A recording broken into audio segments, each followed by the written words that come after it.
কিসের আওয়াজ হলো?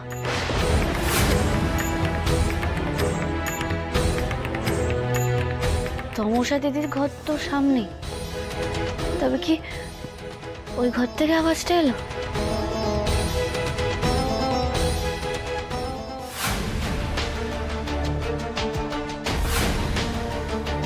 নে, রেডি আছে। নে আমায় ধর তো। আস্তে আস্তে। আর দেরি করিস না, সবকিছু রেডি আছে। ও কিচ্ছু হবে না বলছি তো। ভয় কিসের তোর? ওঠ ওঠ ওঠ ওঠ।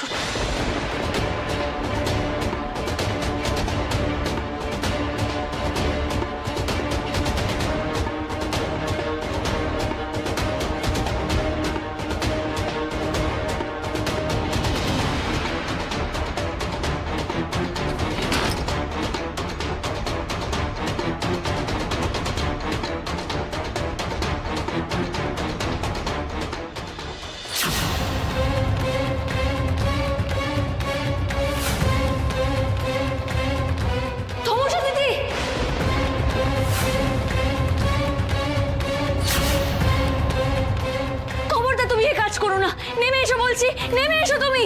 এখানেও তুমি? বেশ, এসেছো যখন আমার মৃত্যুটা নিজের চোখে দেখে যাও, দেখে যাও। একটা কথা মনে রেখো, আজকে এই জায়গায় তুমি আমাকে এনেছো।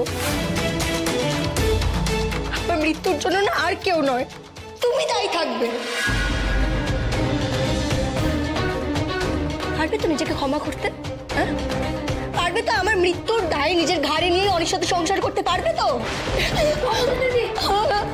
এরকমটা করো না।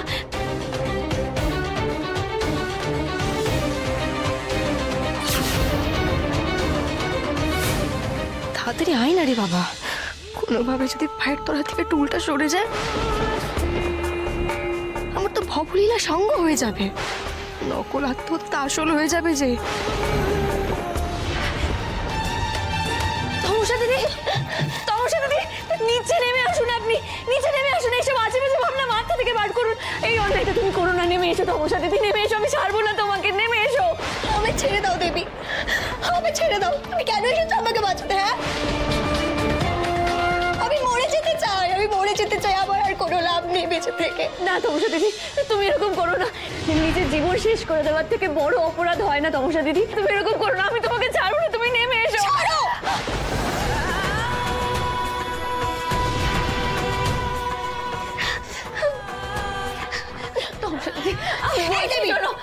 একদম কাছে আসবে না। এখন কেন সিম্পাথি দেখাতে এসেছো আমাকে? এই আত্মহত্যার দিকে তো তুমি আমাকে ঠেলে দিয়েছো। আমার সংসার, আমার ভবিষ্যৎ সব তুমি শেষ করে দিয়েছো, সব তুমি ভেঙে চুরমার করে দিয়েছো।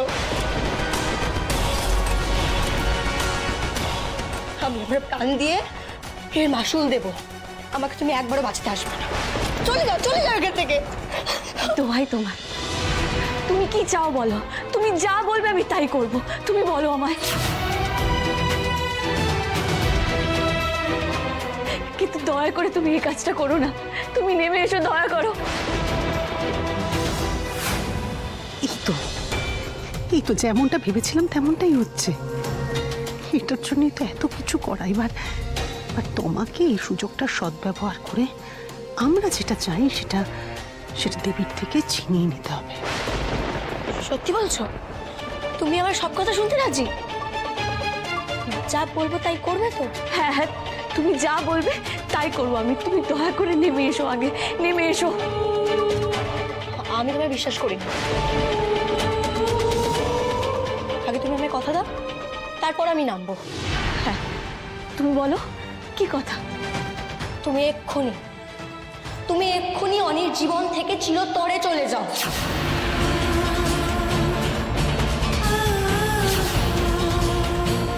এই গ্রাম থেকে বহু দূরে চলে যাও, তবে আমি বাঁচবো। না হলে আমি ডাক্তারবাবুকে ছেড়ে চলে যেতে হবে। কিন্তু আমি তো ওনার... দেখো দেবী, আমাদের এই বিয়েটা অ্যাক্সিডেন্টলি ঘটে গেছে, কিন্তু মন থেকে আমি তোমাকে কখনো স্ত্রী বলে মানতে পারবো না।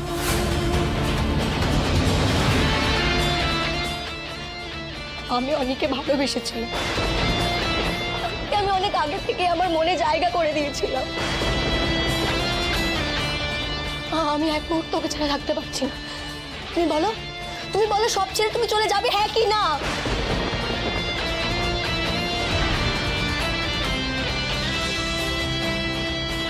তাই হবে, তুমি যা চাও তাই পাবে।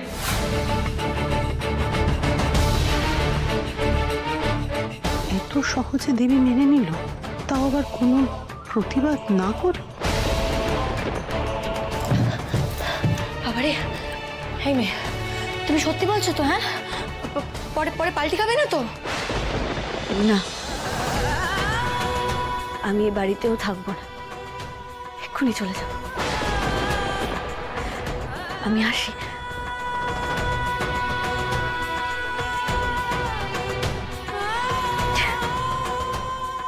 ডাক্তারবাবুর সাথে খুব ভালো থেকো, সুখে থেকো।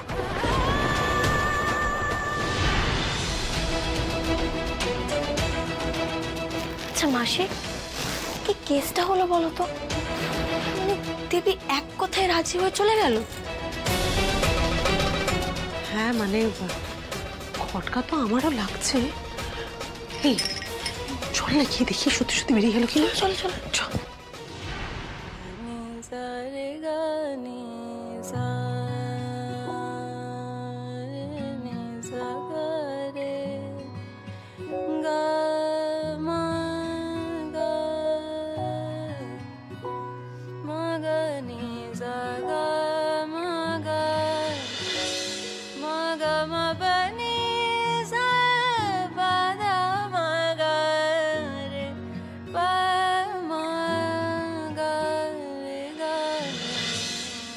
এ বাড়িতে সবার উপর আমি বোঝা। আমার থাকা না থাকায় বাড়ির কারুর কিচ্ছু যায় আসে না, বরং আমি আছি বলেই তমসা দিদি আর ডাক্তারবাবু এক হতে পারেননি।